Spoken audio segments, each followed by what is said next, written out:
All right. Good morning to PT Breakfast Club, the only show of, physical therapists who are talking mindlessly in their kitchens and various rooms. Health for misfits who believe that live shows should be faster than your EMR and hopefully twice as fun, depending on what you're looking at. The big idea today when Dave joins, Tony is still on school chaperone duty. When Dave joins, the topic I want to talk about is scale. And I think both Tony and Dave would agree with me that the funnel has been flipped over.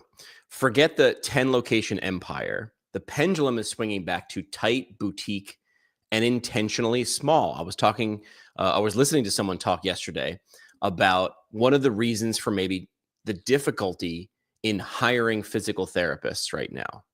And they would point to cost of education, shrinking reimbursement,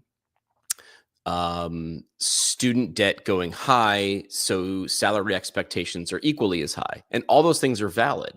And this person had a really great point, and I don't think they're the first person to say it. It's just a reminder. I'd heard other people say it, but it was just a reminder that I am noticing, and again, it might be like the red Jeep theory. When you notice something, that's all you can see. But I'm noticing a lot of what this person called 1 to 1.5 person clinics. Meaning, as Dave joins, meaning 1 to 1.5 person clinics, meaning these people are saying, I don't want to build a business that's going to scale. In fact, I don't need to, because what they're trying to do is build a life. So Dave, I'm setting up the first topic, which is big is the new small, small is the new big. The idea being that the death of scale, why small is the new smart in healthcare. Things get a little bit out of control when things get too big. Where is too big? We're seeing certain physical therapy organizations at the national level, stock prices are going down fast, right? At some point, some of these organizations were a lot smaller before they started merging and acquiring clinics. At some point, they were good, right? Before, so maybe some of our colleagues would just instantly start calling them a PT mill for no other reason. They're too big. They're a mill, right? But the idea here is, what I'm seeing more, and I'm trying to make sure it's not just confirmation bias, but what someone was pointing out yesterday is the rise and the popularity of 1 to 1.5 FTE employees, 1 to 1.5 full-time employee businesses, because it's easier to manage. The person wants to be a small business owner, which is different than a large business owner. They understand what they're getting into a little bit more. Some people, not everybody, but a little bit more today than they maybe did 5 or 10 years ago. And they're understanding that they want to create a business around their lifestyle and not necessarily, I want to get to 10 or 20 clinics, do it over 20 years and then sell. What are your thoughts? So are we talking about the micro practices? So you're saying 1 to 1.5 providers, and there's nothing in the middle. It's either you're that or you're the big corporate. I'm Because not saying. I would say I strongly disagree with the micro clinic Okay. emphasis. Okay. Why? Uh, well, I want time freedom. I'm an entrepreneur.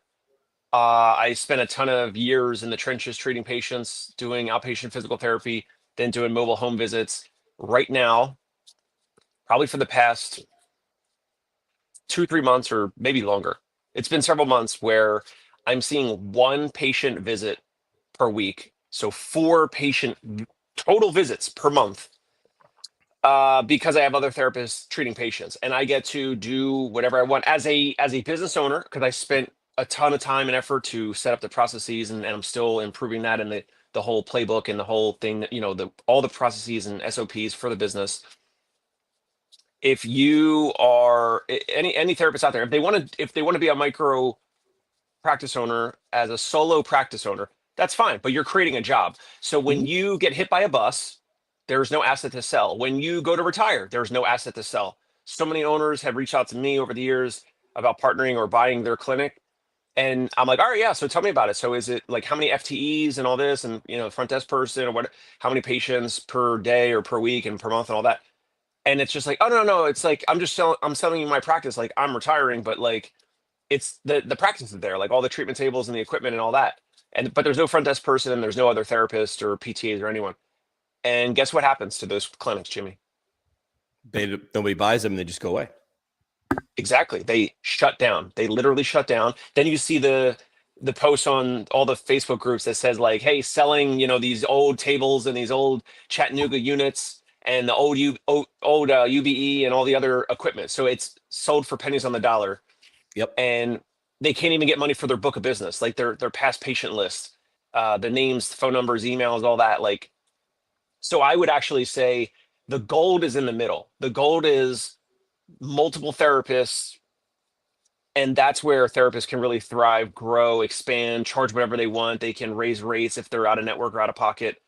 But I actually am strongly against an individual therapist who wants to be their own boss and treat patients solo for the long term. I'm talking, if that's like their between now and when they retire, if that's their main goal, it's a horrible idea. Yeah. I think it's a horrible idea if that's what you're looking for. I think what I was trying to point out, maybe I wasn't doing it as Tony is joining from a tour bus in DC. I want to see a picture, Tony. Email me a picture so I can put it on the screen. Email it to me. Don't text it to me. Email it to me. I need to see a monument. I need to see a monument. Lincoln, Jefferson's my favorite. The Maritato Monument. Jimmy did get his ears lowered. That was about a week ago, but thanks for noticing. I think I just this early. So let me try to recommunicate this. I agree with you 100%. All I'm noticing is a lot more people are treating their PT license. I agree. Like a You're brand. right. They're just You're like, right. Here's my Instagram account, and I don't want to call people out because I don't disagree with it. You're right. I think they're being more savvy. I think maybe, and we can get into psychographics, and this is all guessing. This is all speculation.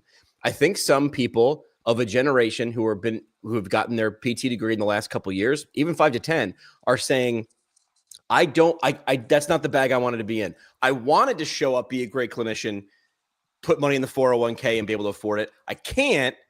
I'm willing to trade that because that sounds horrible working in that situation for someone else. I also don't want to start running a business because I know that's not my strong suit. So I'll just be a brand. And I'm seeing them start very successful Instagram accounts as an example, and then saying I'm the dance PT in San Diego. And they do that full well knowing the minute they stop wanting to do that or when they want to take a vacation, their income stops. They're trying to build those. I see people also saying, well, I'll build digital assets or I'll do telehealth, and those things working, but not as well as like the financial porn bros going, it's passive income, bro. It's passive income. I'm like, I think it's a great idea in theory. I had so many people years ago being like, teach courses and yada, yada. And I don't disagree. I think if you're good at it, I have a lot of knowledge. I sat down to start teaching courses in podcasting a dozen times and I hated it. So I was like, why am I doing this? Because people in my DMs are telling me that they would pay me to teach them how to podcast. And I was like, well, then pay me and I'll teach you how to podcast. I don't like recording. Look, we're doing this stupid thing live, right? So I think the underlying idea here is as long as you understand what you're actually getting into, I think that's good, right? Understand that this might not be most probably the 1 to 1.5 FTE business is not going to necessarily be valuable 5, 10, 20 years from now. It's not. I think most of them know that, and they're just okay with it. I was looking at it from a perspective when people say, where are all the PTs? So many people leaving the profession, the student debt, the shrinking reimbursement, not disagreeing with you. I think one of the things in there is also people looking at those things. My debt's high, reimbursement's low. The salary from one of these companies isn't going to light me up. Great. I'll take less money or I'll take more risk and I'll just do this Instagram brand clinic type thing. I don't think they're taking much risk by doing that, by the way. Maybe a little hard effort here and there with Instagram brands. But we joked about it before, therapists that have 5, 10, 20,000 followers reaching out to me for a job. Isn't that interesting? Well, yes. I mean, also like it's the highlight reel mentality. Like how many followers you has does not equate income. It doesn't. I know lots of people who are like, well, I grew my Instagram account and they'll come to me too. Like those people are coming to you for jobs. They're coming to me being like, how do you make money with an Instagram account? Like, I don't know. I run a podcast. I happen to also be on Instagram. To me, that's like tertiary.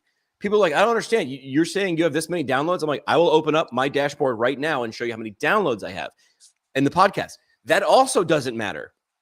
So let's shift this. I didn't think this was going to go this direction. Real quick, Tony did DM us on Facebook he Messenger. He didn't email it. That's fine. That's fine. He understood the assignment. As long as I could get on the computer. See, he sent it extremely fast. As soon as you said it, he is absolutely watching live. Yeah. All right. I'll download those while you're talking. Well, did you want to make a point, or Tony, what's your point? Tony's picture. That was it. Okay. So what I was getting into was watch this, because it's the same in Instagram as it is on Twitter, as it is on Facebook, as it is in podcasting, as it almost is on YouTube. Almost. Here's what I'm going to say. Okay. If you have a wildly successful, and some of these social platforms will monetize, like they will pay you what's called a CPM, which stands for cost per milli. I don't know why it's cost per milli. It's cost per thousand. It should be CPK, but don't get me started on Latin.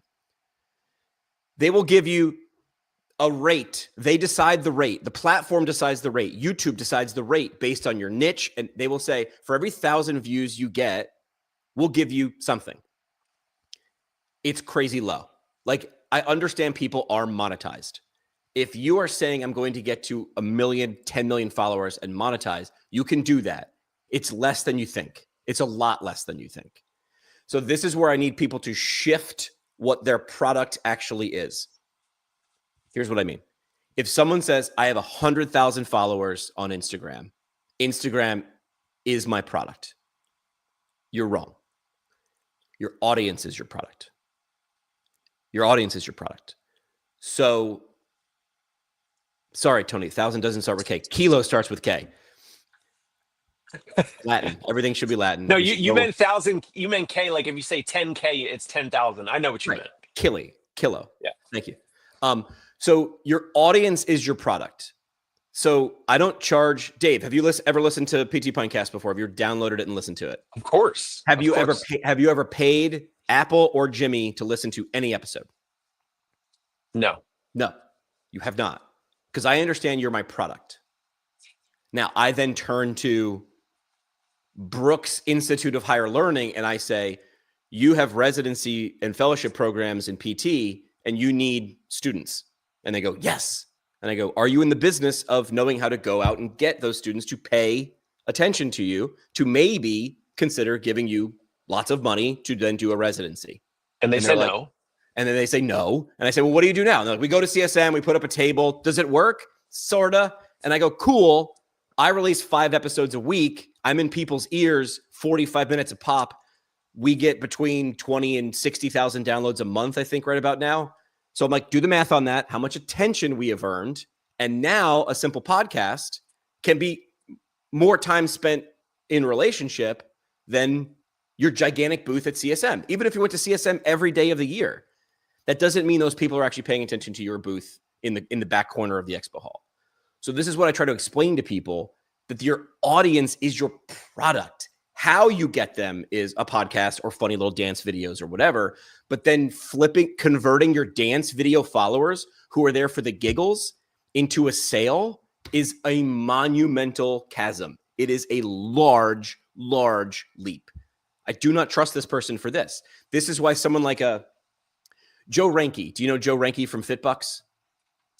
A little bit. He's been on the show a bunch of times. I know that. He's been on the show a bunch of times. He's a financial guy, but he's chosen student debt and student loans as his hyper niche. The riches are in the niches, right? That's like the quote. Must be true. It rhymes. But he said, I understand that my knowledge is how I get people to pay attention. I give it out freely. He's got a YouTube channel. When he gets your attention, eventually you're like, I feel like if I'm going to pick somebody to help me like navigate my student loan repayment, this is the guy. And then he has a product at the end of it. Now, Joe did it himself. You don't have to do it yourself. Look what I do. I don't necessarily have a product. I understand that how I get people is giving out content. What I can do with them is now go one step further to somebody who wants that attention, is willing to pay for it, and ask them for money in exchange for that attention. And that is the model. So back to the clinic, I understand that getting 10,000 Instagram followers is great, but if you're only treating in San Diego and you have followers all across the world, that's a big chasm to give you time. And Tony might say telehealth, and we would say, yeah, but I don't know how far that's going to go. So what was the impetus about the whole micro clinic talk this morning? You saw, or you're seeing more posts on Facebook or Instagram or LinkedIn? Like where did this come from? And I'm reading this. So Yeah. this is a book called Unscaled. Okay. And it's written years ago. I didn't read that book either, Yeah. but I think the solo practice is like too unscaled. Like that book probably says do things like I've done, right? With my practice. Yeah. Like when it's last year, it was like October 29th or something. We had one of my therapists had two patients with a birthday on the same day. He was seeing one of the patients on their birthday, and he was seeing the other person like a day or two after her birthday.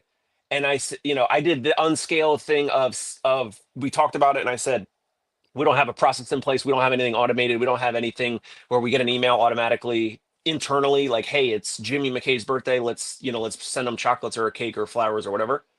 So I told my therapist, bring the male client this chocolate cake, and then for the woman, a bouquet of flowers. I think that is in terms of unscaled things in physical therapy practice and business, maybe more of that focus. But I truly think that the individual solo therapist, you can do things that are unscaled, of course. That's like everything you're doing is like unscaled, basically, Right. unless you're doing things like creating a playbook, recruiting, hiring, all that. So anyway. Well, so the one step this book is saying is you can purchase or create low to no cost systems that automate this as a solopreneur, where you needed to, I mean, it uses the Walmart example. Like you had to have physical square footage in a town. You had to have inventory. You had to have people stocking and moving that inventory and selling that inventory. When you were closed, you made no money. Back when Walmart first started, before you could buy something at 3:00 in the morning and have it shipped to you. I'm not advocating, just to be clear, I'm not advocating for any of these models. What I think people are doing now, or I think the rise of these solopreneurs is they're saying, okay, I can 100%, it's a scale, right? It's a spectrum. I could 100% go and work for a large organization, and there's advantages to that. There's stability most of the time, not a whole lot of mobility, because what do you do after you're a clinician? You become a clinic director, then you become a regional director, and then maybe you go into a side thing like clinical director, or you oversee a particular vertical like vestibular care or neuro or ortho for a big organization. In the middle, if you're the owner, it's a lot more risk, but good reward if you're going to run something that you own yourself. As a clinician for that, is there a difference between that? Dave, if someone owns 3 clinics, if I own 3 clinics and my employees work for me versus working for ATI, there's not really a lot of difference there, is there? For who? For the employees? The employee, it's still 40 in, 40 out, right? Well, you just spoke with Ben Fung recently. I know he's like pretty tight around employers and offerings and all that.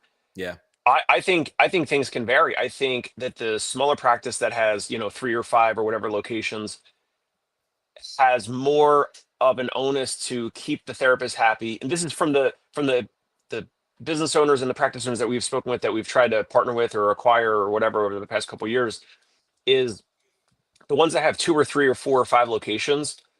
There's more of an intimate team. Of course, there's a little bit of like, it is a job and all that, and it's not necessarily a family. It's more about like, hey, we're like a sports team. Like we want to operate, we want to perform at our best, but this isn't family where like, you can't fire your uncle, but I can fire my therapist if they step out of line, or Right. if they're not documenting, or if they're coming in late or whatever. Like I can write them up. I can try to improve, sit them down, try to have an approach or some type of game plan to like help them improve whatever they're deficient in, whether it's coding or documentation, timely documentation, whatever it is. um, I think that the smaller, like 2 to 5, 2 to 10 location practices have a tight knit offering. There's a lot of there's a lot of it's a lot of good morale and culture, typically, at least on the East Coast. I'll say from upstate New York to Florida, like any of the practices that are 2 to 10 locations that we've spoken with. That's what we've seen. I Yeah. can't really, obviously we don't speak to the big corporates and the quote unquote mills out there. I would bet though that and maybe because I'm also in that realm of like kind of in that practice owner world, I would say that it is on average better to have a staff physical therapist job at the 1 to 10 location private practice clinics as opposed to the ATI. Well, I don't know if you want to call them out, but the big corporates, the big mills. That's just, but of course I'm biased. There might be other folks that say like, oh, I agree with Jimmy, and it's 40 in, 40 out, and I'm a staff physical therapist at either place, and they, treat whatever they want to treat, and they get in, they get out, they do their notes, and that's it.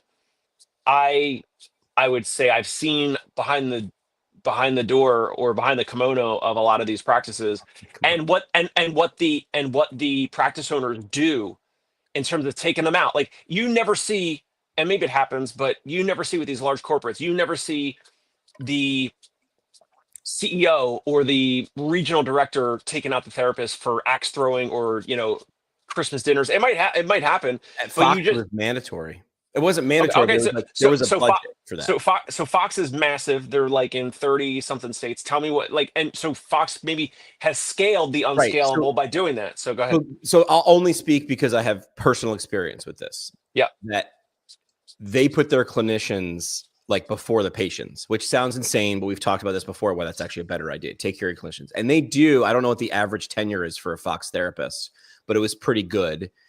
And I think they did it because they were remote based. Like you're a clinician, You have to. You have to. So what they did was they put a real emphasis, and I think more organizations are doing this. They put a real emphasis on who they promoted to leadership. It wasn't who was around the longest.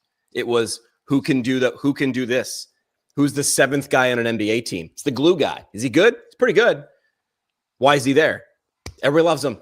He keeps everybody light. When we lost 4 in a row, he, makes a fart joke and everybody laughs and everybody, can start hitting threes again. So they did it. And I can only speak from experience. I can't speak to what, and I know we keep saying ATI. I think we keep saying ATI because they're the biggest, right? Or Athletico, any of those. Their bruise is just easy to punch on them. They're just a punching bag.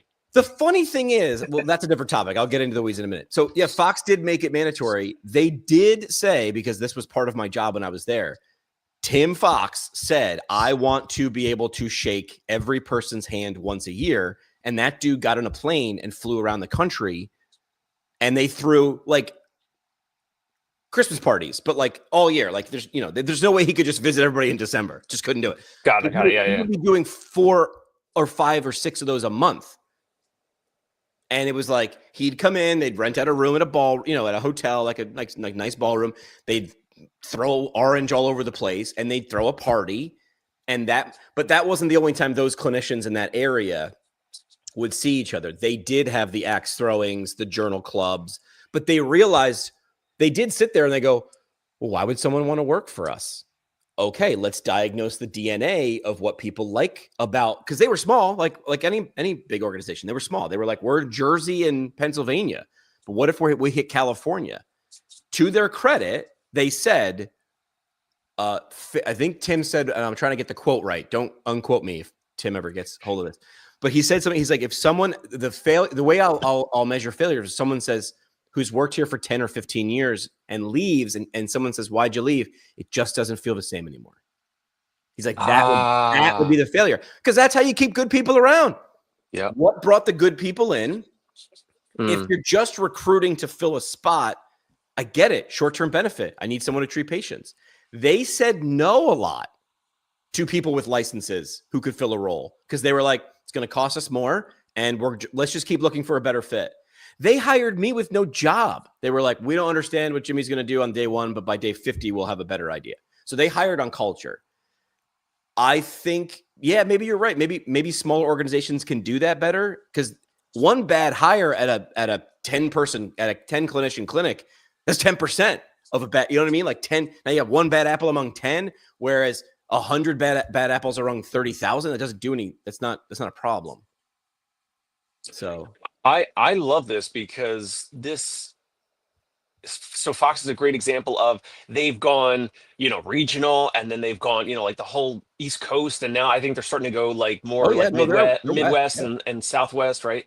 I know I've spoken with some owners that have reached out about like them looking to acquire like kind of like in Georgia and some of like the southern states. They just acquired somebody. a couple There you go. people. Oh, they're and by the way, that's how they're expanding. Like they Correct. started like organically in Cherry Hill, New Jersey, the town next to where I'm from, Hmm. and they've grown dramatically. So much kudos and applause to Tim and the team, and that's why that's probably one of the main reasons. If you had some business coach come in and give an assessment or whatever, some third party assessment is doing. Wow, it's like most of the country. It's not small. Wow. But so Wow. the question is, so when I was there, I don't think any of these states here. I think we were like, I think as far west as we were like Illinois. I know we were in Wisconsin. But the idea was when they were just here, how do you stay the same? Like when you're Fritos or Dr. Pepper and now you're being or Sam Adams and you want a brewery on the West Coast, how does the cherry wheat hit the same in the new brewery? It's like, well, out west we do this. So did you ever hear the story about the guy, the New Yorker who moved to Florida and opened a pizzeria, and he bought a ship, like a cargo ship, and he went to New York and he filled the cargo ship. He just went up to a fire hydrant on the docks of New York and filled The water, ship baby, up with water. And he'd been doing it for years, and he's bragging about it. He's like, it's free water. It's like, first of all, we pay for that water. That comes from where I am. That comes from upstate New York. That ain't New York City water. It comes from somewhere. But he was doing this for years until someone was like, that's an environmental. You can't just take water. But anyway, the point was, how do you actually import the ingredients that make the thing that people want? You have to go further upstream.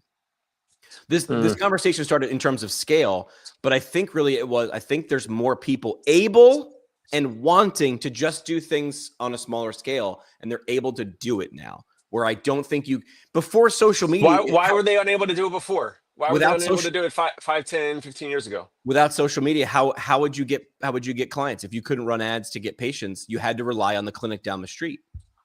If 15, 20 years ago, whatever, there were independent therapists back then. Sure. They just popped up their own shingle. They had a word of mouth. They had some following because they either worked at a hospital like Ron Miller and maybe Tony Maritato. I can't remember. No, Tony didn't.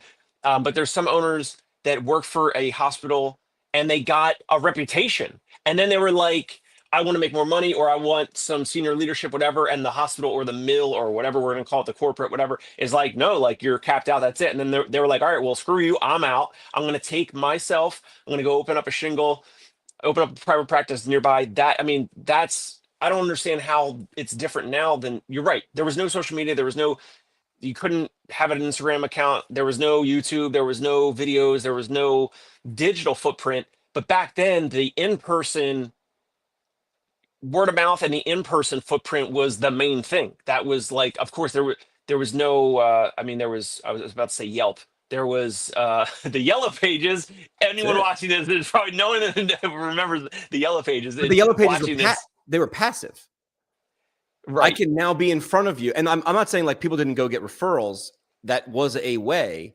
But if I want to have a lifestyle, there's just more ways to be able to support that. I want to give this much effort to get this many patients. Because if you were doing that 15, 20 years ago, I had to just be the PT for this one doctor. And the minute that doctor stopped referring to me, I was dead. Correct. So I interviewed a while ago, maybe last year, Ben, oh my God, from Star Physical Therapy in New York City. They sold to Motion PT, but they had, and they still have, the biggest square footage practice in Manhattan, in New York City. Exactly. Like the biggest practice that's not affiliated with any Rust or NYU or whatever. So they left the hospital. Ben Gelfand, I remember Ben Gelfand and Mike Fox. They left the hospital jobs that they had, and they were so good. They had such a good reputation, such good word of mouth from all the hospital-based physicians. They went out on their own. They told all the surgeons and all the physicians, "Hey, we love you guys, but we're going out on our own. We're gonna make a go of it." And they got. This was 20, 25 years ago, maybe 30 years ago, way before the internet. And they had all the word of mouth from the physicians. So the masses of patients seeing all these Mount Sinai, HSS, NYU, whatever physicians refer to them. And that's how they built their practice. And it's public knowledge that then he made like $7 million selling his practice. So it absolutely happened with the word of mouth, like the Sure. patient to physician marketing and all that before How long digital. did they practice before they did that jump? I think it was maybe a good 5 or 10 years before. So they worked somewhere for 5 or 10 years, probably. Yeah, Most likely. that's a lot. Sam chiming in saying he's talking about Fox, I believe. They got the culture down, then scaled, not scaled, then you can't do it the second way. The second way. I love this example because this comes up a lot. I baked a birthday cake for a friend. At the last minute, I realized I didn't put any sugar in the mix. So I just threw 5 times as much sugar on top, and it'll taste fine. It tastes fine.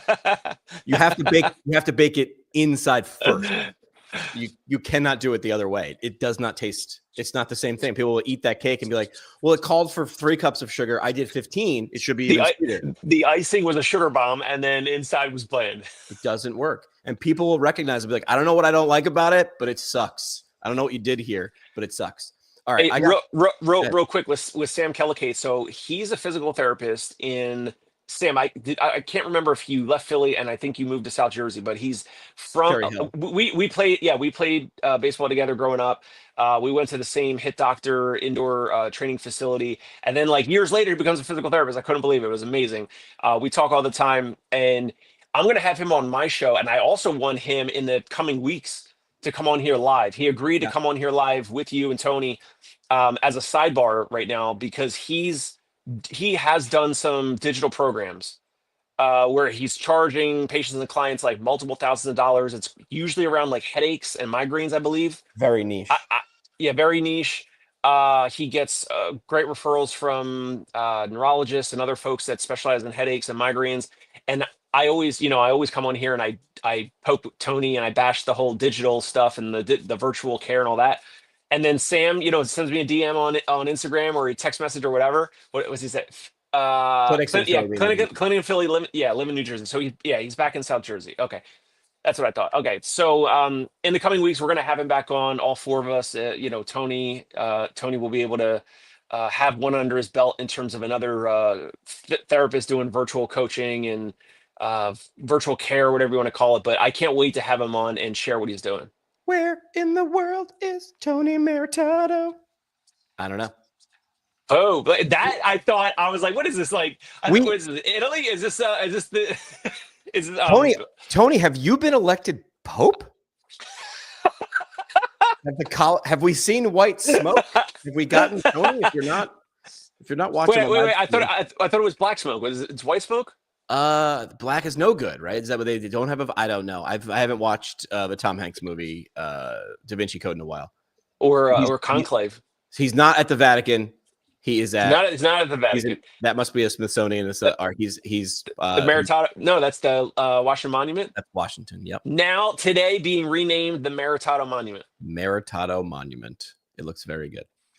All right, so we got 10 minutes because I gotta go play in a golf tournament today. Oh, lucky you. That's why I'm wearing my golf shirt. I don't do polos very often, but I do sometimes. So here's something we want to talk about. So I have an intro for Steal This segment. It took me 11 or 12 minutes to make this intro, so I'm going to play it. That's it. Steal This strategy. So I think the strategy goes along with the big topic today, which is opposites. I think 5-10 years ago when COVID hit, we were forced to go digital and virtual. I think we've hit peak Zoom. In fact, yesterday they retired Skype. Skype was a verb. Whoa. Skype is dead. It's no longer. Zoom is still around. Who owned that? Microsoft? Microsoft, yeah. They sunset it because now they have Teams. So of course they're not going to keep Skype around. But we just sunset, and half the audience just went, "The hell is a Skype?" Nobody wants another 8-hour virtual summit with bad slides. Nobody wants that. Nobody wants to come to your webinar, which we all know is a thinly veiled sales pitch to buy your coaching or to buy your product. So the question is, what's winning now, or what's going to be winning 3, 6, 9, 12 months from now? I think it is curated real life micro events that actually in the room create trust, buzz, loyalty fast. Listen, in the 60s, there were these pants and they were called bell bottoms and everybody wore them. until everybody wore them, and then they weren't cool anymore, and you couldn't wear them until a couple years ago. Bell bottoms were back in, and they were everywhere until they were everywhere, and then we're back in.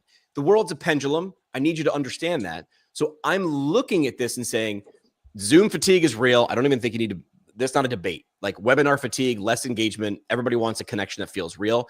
This is why UGC, user generated content, is being shared more. It might eventually go out, but right now it's the thing. We're not looking for a Marvel or Avengers level of quality video all the time. Sometimes when it's appropriate. So what I'm saying is, how could you use this in your business? I'm saying instead of trying to get 100 people on your webinar for your clinic or your business or your podcast or anything you're trying to sell, think 15 to 30 people, the right people, the right psychographic and demographic for who you want to talk to. So that requires you thinking, not just get as many people as you want in a room and hope one of those things hits. To have higher value conversations. It doesn't mean you need to be selling something that's valued at $30,000. These are higher value on your part and their part conversations. More dinner party, less trade show. Tony, I kicked that idea to you yesterday, and I still owe you video clips from when you came here. I just remembered that we shot that thing. Yeah. In my couch. Beautiful living room. It was great. Right. I was trying. The problem was we hit record and we talked for like an hour and a half. And then I tried to upload 90-minute long video clips, and my editor kept saying, I'm not getting them. And I'm like, so I'm going to hand deliver those. So I will get those. They're the lost. They're the lost sessions. That was, did Kanye have some of those? The lost mixtape? The lost sessions. Or Jay-Z or Dave Chappelle or something. So back to the idea, how could you use this? So if you're like, yeah, man, I get it. I agree. So this is what I like to notice. Like, what are the big brands doing? And how do you steal this strategy? That's what the point of this whole segment, which is if we know that Zoom fatigue is real, how do you play with it? Even if you weren't doing webinars, it doesn't mean stop doing webinars. It's like, notice what the world is tired of. Give them the opposite. If the world is tired of bell bottoms, give them skinny jeans, right? Go to skinny jeans first. So my idea for Dave, and then we can expound upon this, was, hey, who are you looking to talk to? You're in New York. I'm just up the street from New York. Who are you looking to talk to? Who are your people? Clinicians, practice owners? No, practice owners. So I know we mentioned, can we mention a few names? I'll mention a few names that I want to meet in the city, and I think you could maybe help me with it. Yeah. So Dan Rutenberg, CEO of Spear, they have, I don't even know, close to 50 locations. He started with one. Obviously, he was like the same thing, hospital-based job, I believe, and then went out on his own. Yeah. So Dan Rutenberg is one, and really, I'd love to meet practice owners that have. Most of the practice owners that have a solo location, I pretty much know them all. So the ones that have like 2 to 5 or 5 to 10-ish, like the ones that I don't know, I would love to meet them. Like Paul Zion that owns Zion Physical Therapy. I think they have like 5 locations, like 4 in the city or New York area, 1 in Connecticut. There's owners like that like I would love to meet, break some bread with, and then at the same time, like if we do it together and maybe it's a fellas collab, then you get in front of them at the same time, and we do it in a way that's very authentic. We can you pitched, we maybe do like a little chat, little interview, we record it, whatever. We can kind of talk about the same stuff here, like, reimbursement issues and staffing and hiring, and like we all have the same challenges. Who's doing it better? Well, you know what I mean? Like, hey, how are you solving this? So we're going through this paradigm. You just described your who and their what, that yellow part of that Venn diagram. What are their problems? What are their whatever? And then their next question is like, well, what do you bring to the table? It's like, well, we have an audience, number one, so we can record some of this stuff. If you want exposure to other PTs, great. Even if you don't, what we're doing is we're saying we're doing the work of getting, we can't take 100 people to dinner in New York City. You can take 100 people to dinner for the same budget in Iowa, but you cannot take 100 people to dinner. You can take 2 people to dinner in New York City for the same budget. We should go to Iowa. We would slay in Iowa. We always make fun of Iowa. We should do a show in Iowa to say thank you. But the question here is in the middle of that Venn diagram is like, why is someone like Dan Rutenberg or Dutch Rojas or practice owners, like we're just naming people, but like it's the person we don't know yet. That's who we want to meet too. That fits that. Let's come together. And even if you're not going to necessarily, and I'm using air quotes here, buy what we're selling, the funny part is success usually comes, the road is people. You network. This is why you're networking. The idea isn't network to have a little number under your picture on LinkedIn that's high. Look how many followers that person has. No, you're doing it wrong. I'd rather have 500 really good, tight connections, that people that I get value from and give value to, than 5,000 people that sort of know who I am. So that's the idea, which is, could we do a dinner in New York? We should do it before the summer, because no one wants to be, everybody gets out of the city in the summer. No one wants Right. to, True. The west side of Manhattan.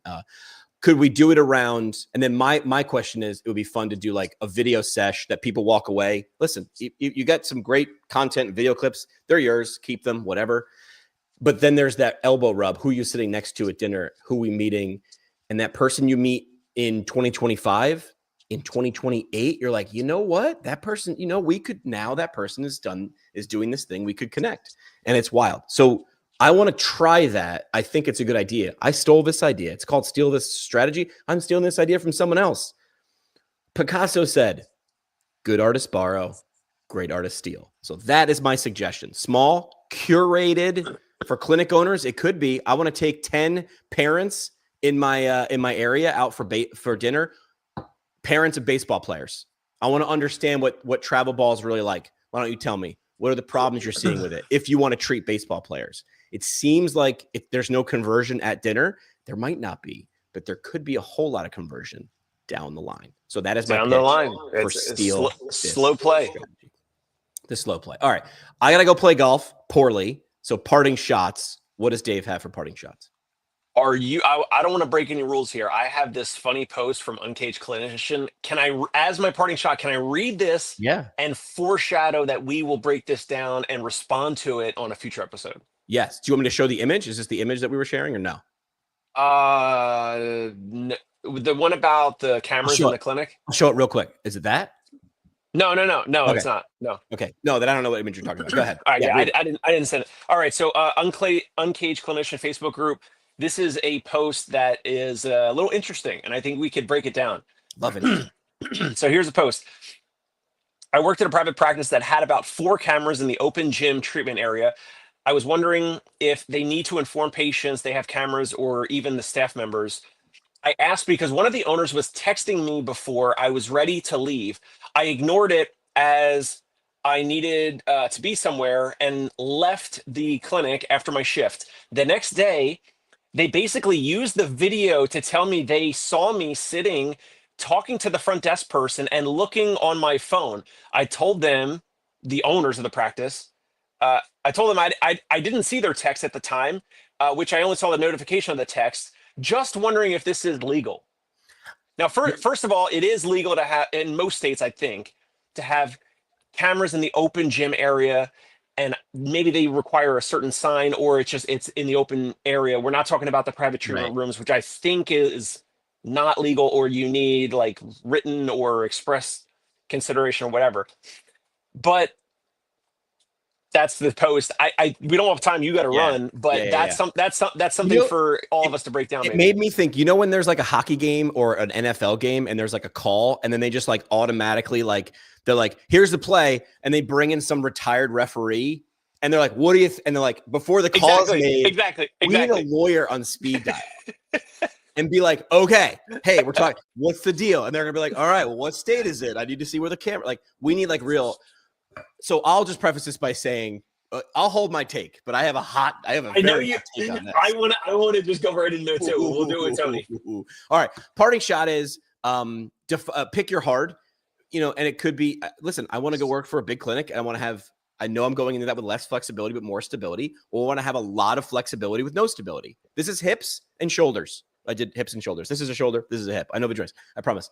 But understand what it is before you get into it. Because if you get into it and you're like, this isn't what I thought, you didn't ask. These things are very obvious and very transparent. If you're going to work for a big organization, there's some flexibility in terms of growth. And a lot of stability. So you're sacrificing one for another. And there's a happy medium. And which one is good depends on you. Your great might be my awful and vice versa. So understand, pick your hard. All this stuff's going to be hard. It's going to be a lot easier to stomach and get out of bed and do when you like that particular hard. Tony is back, and he'll be wearing his papal helmet since he has apparently been elected. Oh, that's not the. Yep, he's been elected Pope. Pope Maritato. He is touching up the Sistine Chapel. It looks like there. He's just putting a few touches on the artwork on the ceiling. Or as I saw someone do in on a comment of that photo, they were like, "Is this a subtle ad for nose hair trimmers? Because you nailed it." Like, so I think we're playing, Tony. We wish you well. Have fun in the Capitol there, and we'll see you guys on Tuesday. And I will report how many golf balls I lost at this golf tournament.